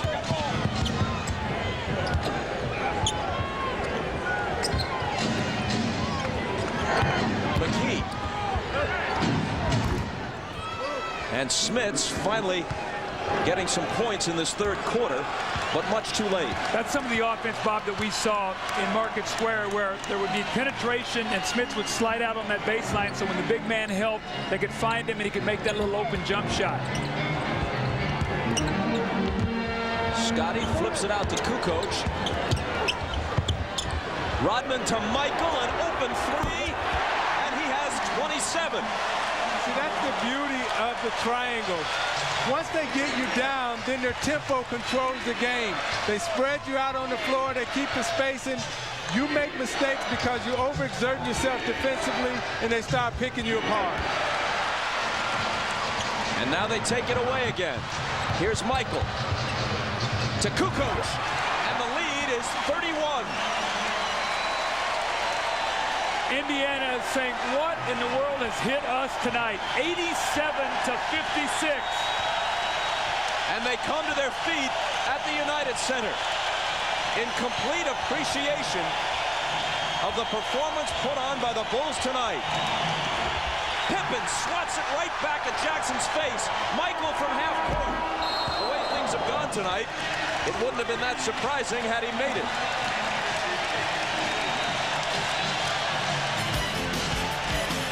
The whole series and the whole season series between these teams has been so close. And then from out of nowhere, it's the Bulls by 31. Back after these words from your local station. This is the NBA on NBC. This copyrighted telecast of the National Basketball Association may not be retransmitted, reproduced, or rebroadcast without the express written consent of the NBA. Scottie Pippen. Now you're going to watch here. Mark Jackson's going to back the ball down. Scottie says, don't help me. I have him. Don't help me. You stay with your people. And Mark Jackson says, I'm going to back you down. Now this is not Brevin Knight or Charlie Ward. This is Scottie Pippen. And Scottie says, Mark, not tonight. And that's sort of been the story. Scottie Pippen and Michael Jordan have been magnificent. And magnificent defensively, as you see throughout their careers. As the fourth quarter begins, Jordan is on the bench. To this point, he's played 32 of the 36 minutes. The Bulls had more points at half than the Pacers have at the end of the third quarter. That's how dominant they have been tonight, 57-56. And Pippen adds 2 more on the reverse. They lead by 33. Pippen came off that cut wide open. Kerr missed him, but the passing of Kukoc and the eye signal that he and Pippen had, Kukoc picked it right up and threw it right down the hole to him. The question I have is, on the opening I said that Indiana had planted a seed of doubt in the minds of the Chicago Bulls with their 2 great wins. With that said, the Bulls have come out tonight and made a tremendous statement. What is we going to see from Indiana back at Market Square? Do they think just going home is going to cure this? You know, Doug, in the series, when you walk in, the pressure was on the Chicago Bulls tonight to win Game 5. And when Indiana goes home, there's no pressure on the Bulls. The pressure will be on the Pacers. And right now, the way they're playing, they're not a confident basketball team. As Larry Bird worried about, and Jim Gray told us earlier, he worried that if the Pacers really believed that they could beat Chicago. I'll tell you one thing, it'll be loud at the start of that game on Friday night at Market Square. Some of the best fans in the league, one of the loudest arenas in the league. And they're undefeated at home in the playoffs. So, I mean, they have reason to believe that they can go home and get this ship righted, maybe get Jalen Rose back, and that he will help their bench.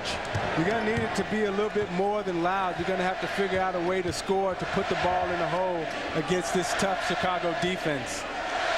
Pippen's troubles at the foul line continue. He makes just 1 of 2. McKee shoots over Scottie and doesn't get the roll. Smits out to Miller, and Burrell fouled him.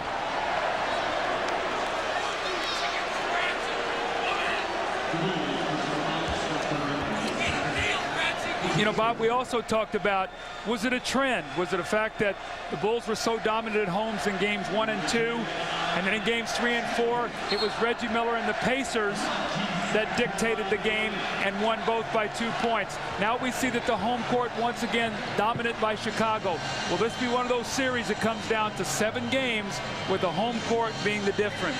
But you know what, Doug, it was a different kind of dominance. You know, in game 1 and 2, Indiana actually had a chance to win those games. In 3 and 4, Chicago had a chance to win the games in Indiana. But when you look at tonight's game, I mean, Chicago has totally come out and humiliated and embarrassed Indiana. I mean, this has been no contest. Reggie got poked in the eye. They called a 20 to give him a chance to gather himself, and Michael continues to watch from the Bulls bench. I think as he goes up for the shot right here, you see Scott Burrell comes up over the top and gets him, but right before he went over the top, his hand grazed Reggie Miller right in the eye.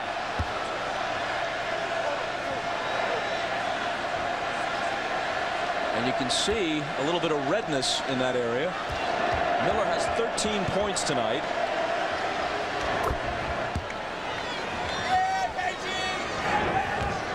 And it's an even 30 again.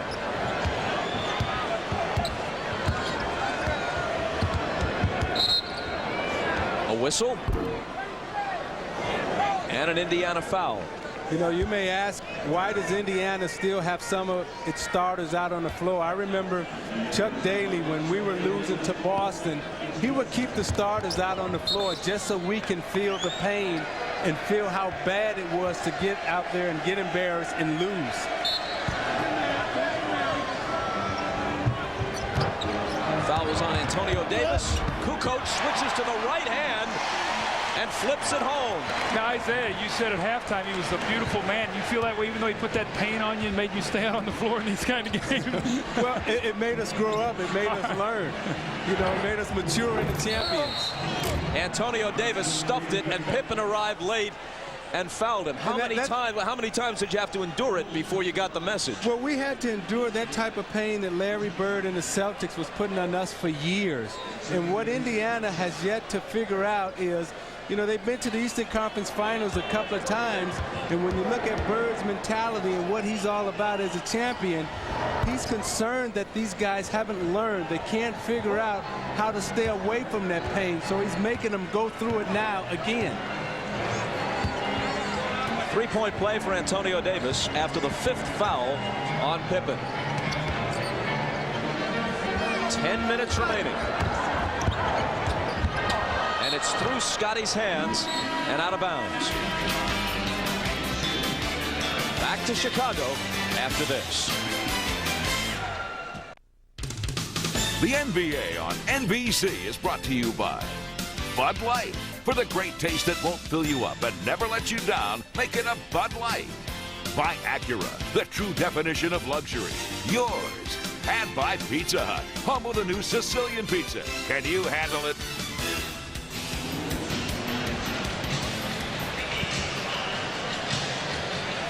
Scotty and Michael both out of the game with Chicago in front by 29. Steve Kerr is on Travis Best as the backup point guard brings it to the front court. Antonio Davis looking to work on Bill Wennington, and Wennington fouled him. The Utah Jazz at home in Salt Lake. Watching tonight's game, what, if anything, guys, can they get out of this? Remember now, Utah was down 2-0 last year in the finals, and Chicago went to Utah. Utah won 2 games. It was a 2-2 series, and Chicago found a way to win game 3. Michael had the big 3-point shot to help win that game. He wasn't feeling well.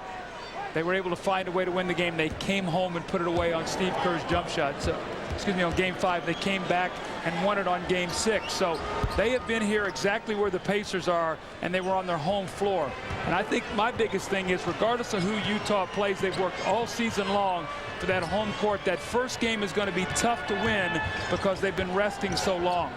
Doug, if I'm watching this game and I'm Utah and I'm thinking that Chicago is going to win this series, I'm wondering, how do I match up with Tony Kukoc, Michael Jordan, and Scottie Pippen in the backcourt, because Phil Jackson has made that adjustment? A big assumption still to say that the Bulls will get there, because outside of this game, the Pacers have been competitive with them all year long, and they do have game 6 at home. Wennington turns and misses. And there's a foul. A moment ago, Fred Hoiberg got his first basket on the breakaway dunk, and Michael is coming back in with 9:01 on the clock here in the 4th. I'm a little surprised at that move, because the one thing you do is you set yourself up in a 25-point game here. If God forbid you twist an ankle or something in a game like this. So, you know, Phil's rolling little dice here that you know, Michael doesn't tweak an ankle or something, which could be a factor in game 6. Yeah, but I think what Phil Jackson is thinking right here, Doug, is that we really want to knock the confidence out of the Pacers. We don't want to go to 7 games. So as much doubt as we can put in the Pacers' mind, right now we're going to try to do that. And also, he is 2 points from 35,000. So let's see if Michael gets 2 if Phil takes him back out of the game. Kerr to Michael against McKee. Juggled it, recovered it. Now it's Kerr for the 3. And Antonio Davis for the rebound. Whether this goes 6 or 7, The finals open a week from tonight.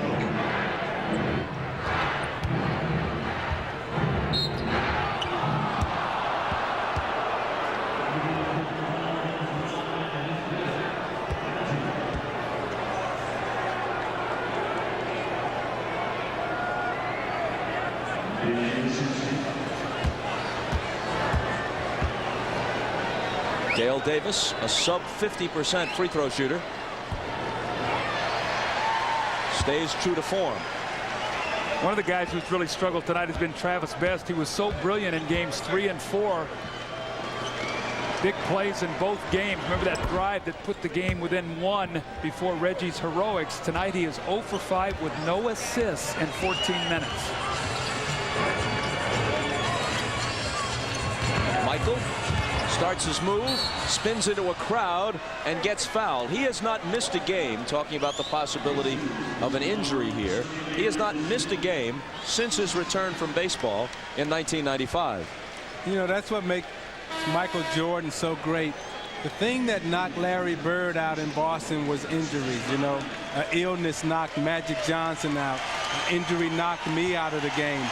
But Michael Jordan has been able to sustain his health and also sustain his mental concentration. And therefore, the Chicago Bulls are virtually almost unbeatable throughout this run. Rodman leaves. Wennington pops a jumper, gets his own rebound, and thunders to the hoop. Well, Isaiah, also, you know, it takes some luck to stay away from injury. Michael had the freak injury where he broke the foot. But I will tell you this guy is the most relentless worker to keep his strength and conditioning up. He, Scotty, and Ron Harper work consistently so that they can help stay away from injuries. So, yes, you have to be a little lucky, but he has put the work in. The Derek McKee basket makes it a 24-point Chicago lead. Here is Michael. Throwing one up on the run, and it's another thing of beauty. 35,000 career points, regular and postseason combined. 35,000 exactly. 29 of them tonight.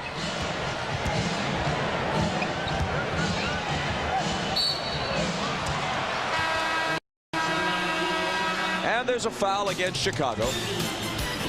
Another couple of looks at Michael's last 2 points. 6:54 to play in the game. Chicago by 26. Now you watch this Jordan to square McKee up, and he break him down and takes him left and then cuts him off. Flips it high off the glass. And you're watching the NBA on NBC. And how you going to stop that? Ahmad Rashad back here at United Center in Chicago with the Bulls up by 36. Now, we've been having a conversation about Michael Jordan still being in the game with this big of a lead, but I believe that the reason of him being in the game is to keep the continuity, because they have sort of whimpered away at the end of the games. And to win a game like this, they still want to win it running away rather than having everything fall apart. Now, there may be one other reason, too, because, and I don't want to get on this a little bit too much, but if this is, in fact, his last year, he certainly doesn't want to spend any time on the bench. Now, I just want to throw that out there for you guys, and then we'll leave it alone. All right, Bob? Well, Ahmad might be in a position to know more than the rest of us. Jordan to Wennington. He's always had that kind of range if you give him a little bit of room.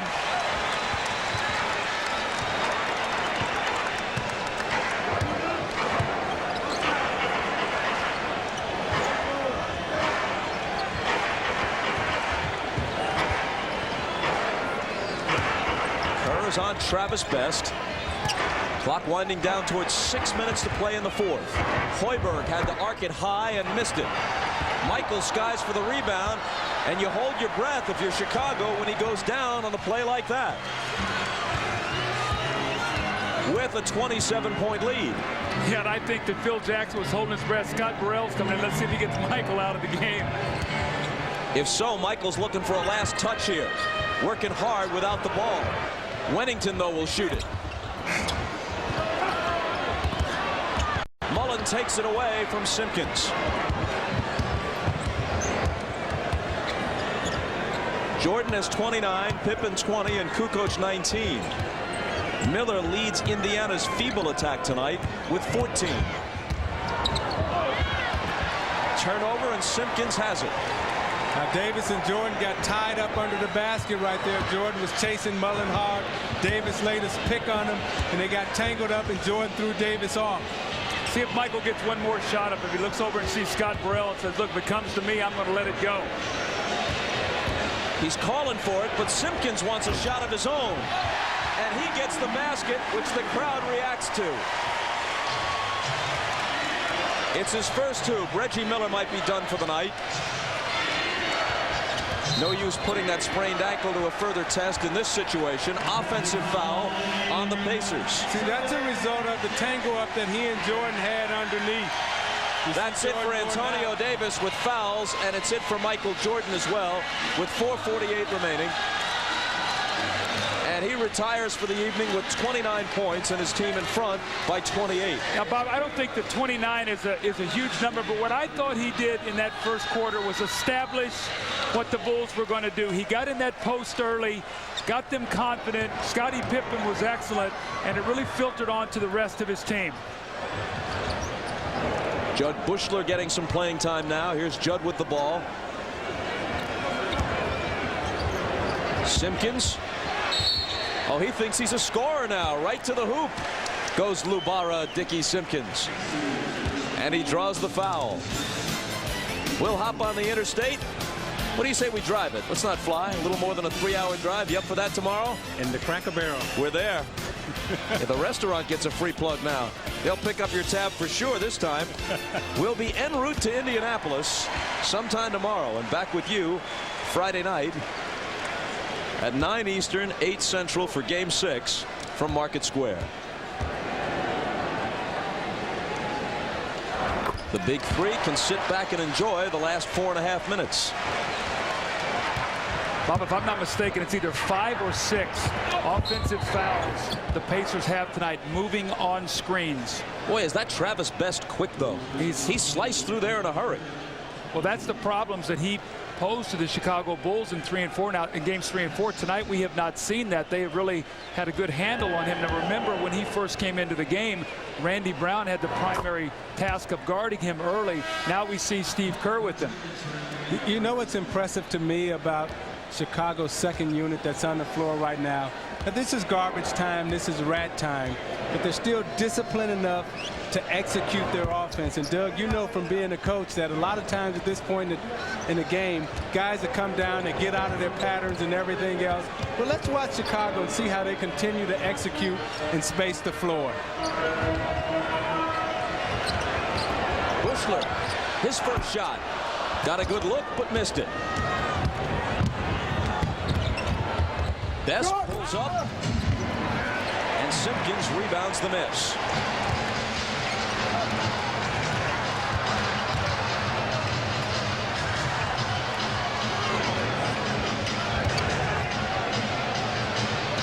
Scott Burrell in for Michael.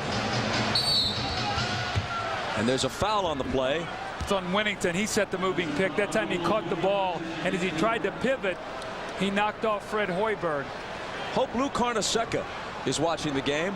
3 of his St. John's boys involved. Mark Jackson, Chris Mullen, and Bill Wennington on that team, along with Walter Berry, that went to the Final Four in the mid-'80s. Well, and Bill Wennington almost signed with the Pacers in the offseason, as we see Fred Hoiberg with the dunk, but Wennington was very close to going to the Pacers. They were going to give him a 2-year contract. The Bulls gave him 1. He decided to come back for another championship run, but he was going to be reunited once again with Chris Mullen and Mark Jackson. Simpkins lost the dribble, but it bounces to Wennington, who cans the jumper. He's got 8 off the Chicago bench.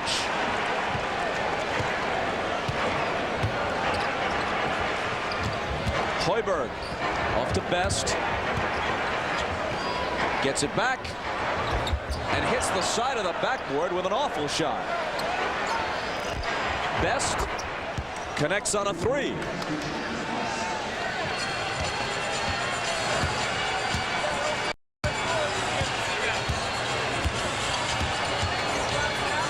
Chicago by 25, which was their lead at the half. Simpkins.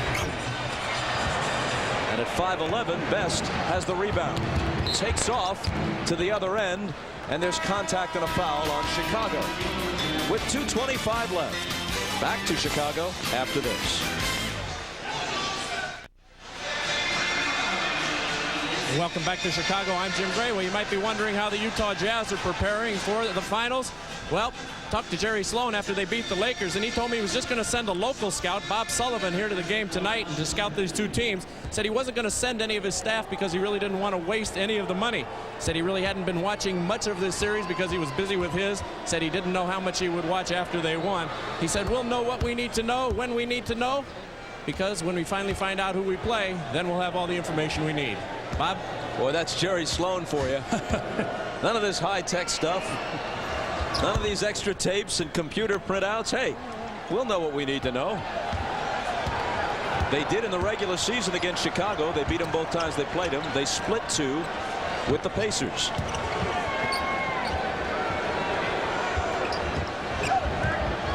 Bench getting a chance to play. Bushler can't get his first field goal. Hoiberg, a 3.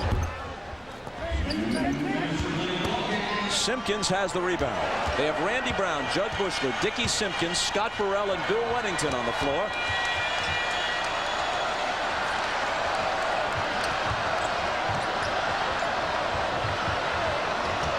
Simpkins, 5 seconds to shoot. Wennington tried to and was fouled by Mark West, who's making his first appearance of the series. He's the only present Pacer who has ever been to the NBA Finals. He was Phoenix's center, at least one of them, in '93 when they played the Bulls in the championship round. I coached Mark West for a year in Detroit. He was one of my favorite players. He's the ultimate pro. He was great with young guys. He came to work every day. And unfortunately for us, we played the Orlando Magic in the first round of the playoffs that year, and he had to go against Shaquille O'Neal. But this guy is the ultimate professional. I have the great respect for him. Now in his 15th year out of Old Dominion. Not only is he a professional, but he's also very intelligent. In the summer, he's a broker. That would be a stockbroker? Yes. Yeah. Because there's lots of things you could broker. That is true, Bob. West. Hey, how about that? Chance for a three-point play. A stockbroker and a hook shot artist, too. But a poor free throw shooter. This is one guy you don't want at the free throw line in crunch time. You know, most stockbrokers that I've encountered in games at the YMCA are very poor free throw shooters. And West misses that one.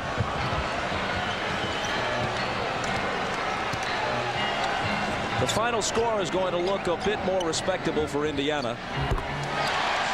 Although not if the Bulls keep doing that. Burrell makes it 106-83. I would love to be in the Pacers locker room when Larry Bird talked to his team tonight. I would just love to hear what he had to say to get them prepared. Now they've got to beat the Bulls 2 times in a row to knock them out. And the next game they face is an elimination game, because now it's pressure time. They know they cannot lose, Bob, so that puts more pressure on them as they play at home. I think what he goes back in the locker room and he says to them, hey, let's just forget about this game. We know we're a much better team than this. Let's go back, get our rest, come out game 6, and fight for our life. How would you like to be Larry Bird's dinner companion after this one?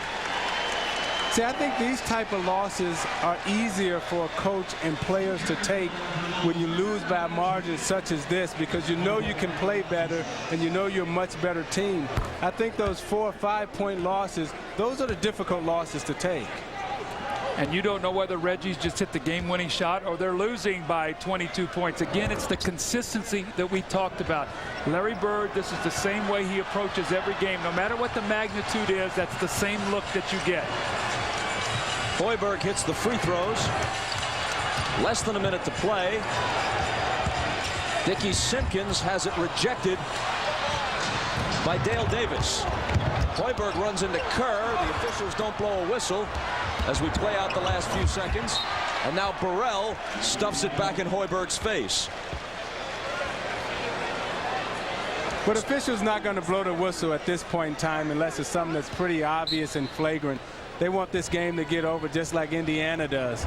Isaiah, one thing you learn as a player real quickly, at this stage of the game, you don't go to the basket because the referees want to get this game over too. So you'll look around and say, where's the foul? And they go, are you kidding me? Pull up and shoot the jump shot. Well, Travis Best didn't, and he did get the whistle here, so he'll come to the free throw line. Bird flanked by his veteran assistant, Dick Harder, and the young assistant, Rick Carlisle. It's Carlisle who designs their offense, and Harder who puts their defense into effect. I think one of the things they're going to have to talk about is Michael Jordan early in the post. If he does that in Indianapolis, what are they going to do? And the outside series that Chicago hurt them with Pippen tonight, roaring around that corner and getting the ball to the basket. Those were two specific things that they're going to have to talk about before they play on Friday night. Yeah, on the defensive end, that's correct, Doug. And on the offensive end, I think they're going to have to figure out a way to get Smits involved earlier so he can establish his dominance in the post if he can, unlonely. Indiana got it down under 20, which is small solace. Bushler just holding the ball. Now unleashing a three at the horn. Chicago wins it 106-87. Michael Jordan plays 36 minutes, shoots 12 of 20, scores 29 with 7 rebounds and 4 assists, and here he is with Ahmad. All right, thanks, Bob. Michael, if the Pacers planted a seed of doubt by winning the last 2 games, it was certainly not evident tonight. Well, they were playing without a key member, so we decided just to attack the people that they had, see who they're going to have to replace them. And Reggie didn't seem to have the energy that he had in Indiana. I don't know if the ankle was bothering him or what, but we tried to keep pressure on him as much as possible. You told me before the game that the playoffs are all about intensity and pressure, and you guys applied both of those tonight to the Pacers. Yeah, I was saying it earlier, we haven't been put in this position in a long time, and this is good for us, I think, to learn how to focus and to go out and do our jobs when we have to do it. And we like to go ahead and take care of business early, but we've had problems early, and our backs are to the wall. We had to come back here and win a game, and now we got to go back to Indianapolis and win a game. Tonight it seemed like all of you guys were focused, and obviously the plan was just to attack the Pacers. Well, it's very obvious that we were focused. I mean, you can see our all-around play. Everybody came out and contributed, and when we play our best basketball, that's when everybody's contributing, and tonight was a good example of that. All right, Michael, congratulations on a good game. We'll see you on Friday. All right, back to you, Bob. Ahmad, thanks. We step aside for a moment. When we return, we'll hear from Scottie Pippen. Chicago leads the best of 7, 3 games to 2.